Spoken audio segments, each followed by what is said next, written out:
इकाई 9 ममता कहानी।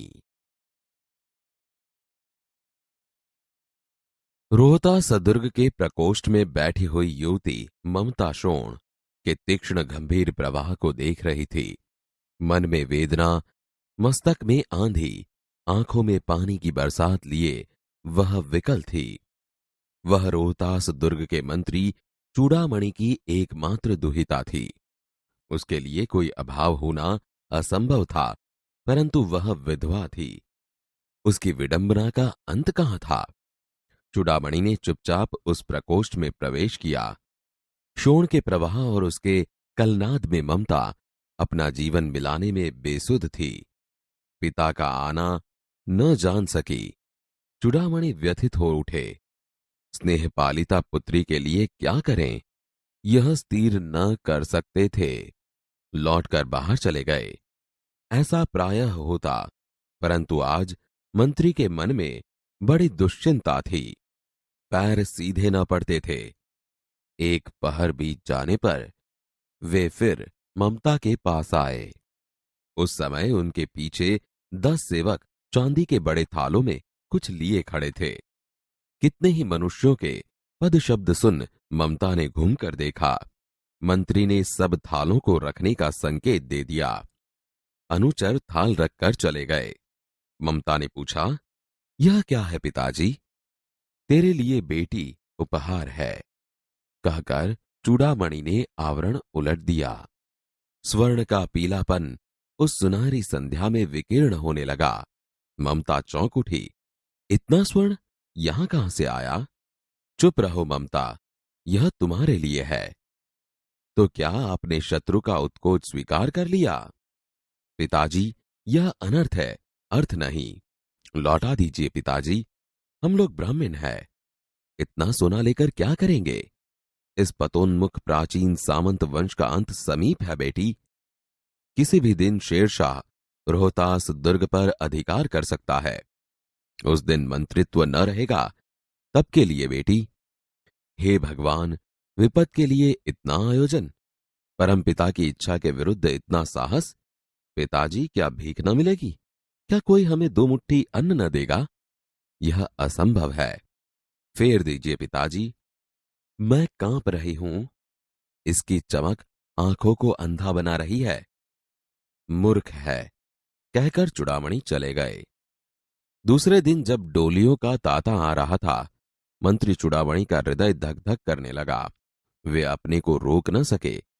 उन्होंने जाकर रोहतास दुर्ग के तोरण पर डोलियों का आवरण खुलवाना चाहा। पठानों ने कहा, यह महिलाओं का अपमान करना है। बात बढ़ गई।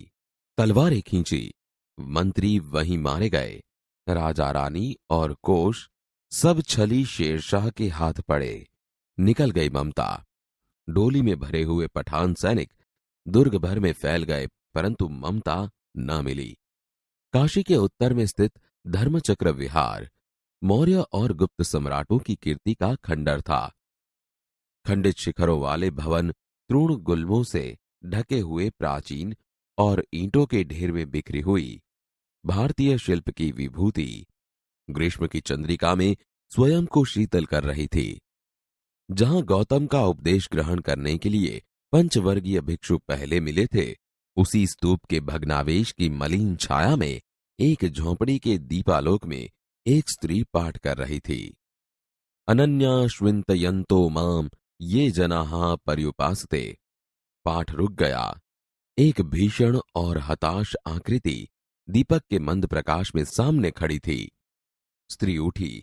उसने कपाट बंद करना चाहा, परंतु उस व्यक्ति ने कहा, माता, मुझे आश्रय चाहिए। तुम कौन हो? स्त्री ने पूछा। मैं मुगल हूं। चौसा युद्ध में शेरशाह से विपन्न होकर रक्षा चाहता हूं। इस रात अब आगे चलने में असमर्थ हूं। क्या शेरशाह से? स्त्री ने अपने ओठ काट लिए। हां माता, परंतु तुम भी वैसे ही क्रूर हो। वही भीषण रक्त की प्यास, वही निष्ठुर प्रतिबिंब तुम्हारे मुख पर भी है सैनिक। मेरी कुटी में स्थान नहीं। जाओ, कहीं दूसरा आश्रय खोज लो। गला सूख रहा है, साथी छूट गए हैं, अश्व गिर गए हैं। इतना थका हुआ हूं। इतना कहते कहते व्यक्ति धम से बैठ गया। उसके सामने पूरा ब्रह्मांड घूमने लगा। स्त्री ने सोचा, यह विपत्ति कहां से आई। उसने जल दिया, मुगलों के प्राणों की रक्षा हुई। वह सोचने लगी कि ये सब दया के पात्र नहीं, मेरे पिता का वध करने वाले आतताई।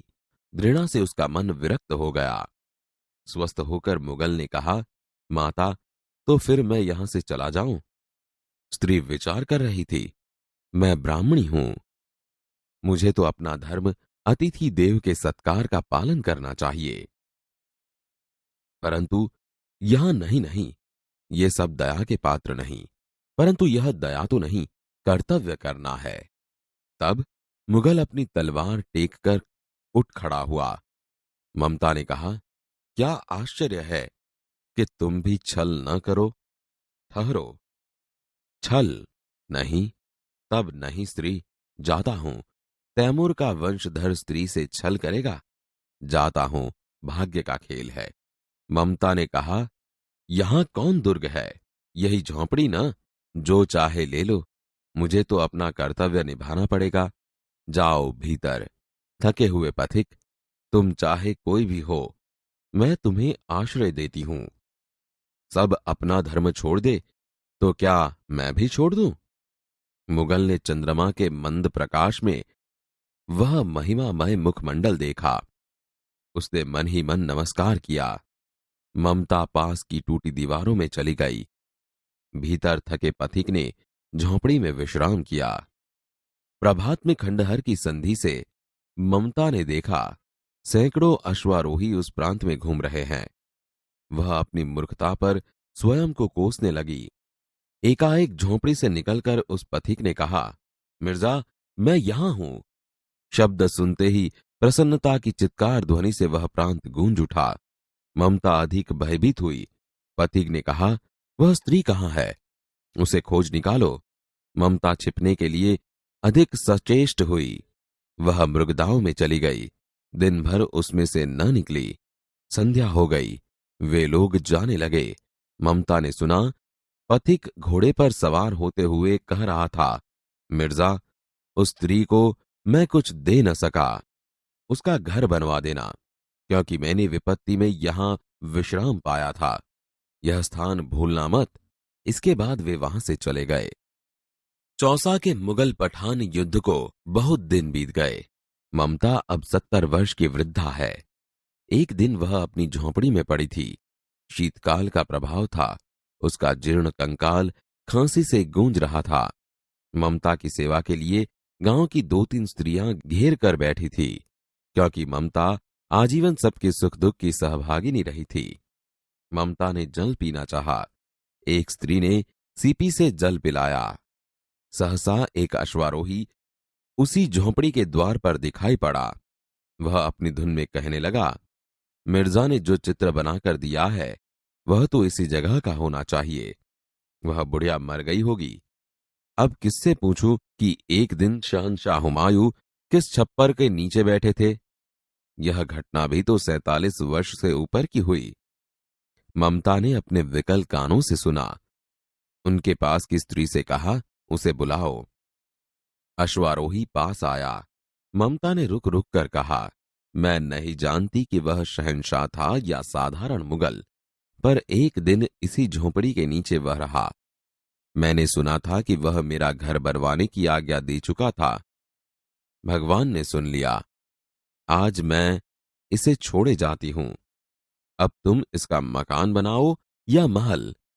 मैं अपने चीर विश्राम गृह में जाती हूं। बुढ़िया के प्राण पखेरु उड़ गए। वह अश्वारोही अवाक खड़ा रह गया। वहां एक अष्टकोण मंदिर बना और उस पर शिलालेख लगाया गया। 7 देश के नरेश हुमायूं ने एक दिन यहां विश्राम किया था। उनके पुत्र अकबर ने उनकी स्मृति में यह विशाल गगनचुंबी मंदिर बनवाया, पर उसमें ममता का कहीं नाम न था।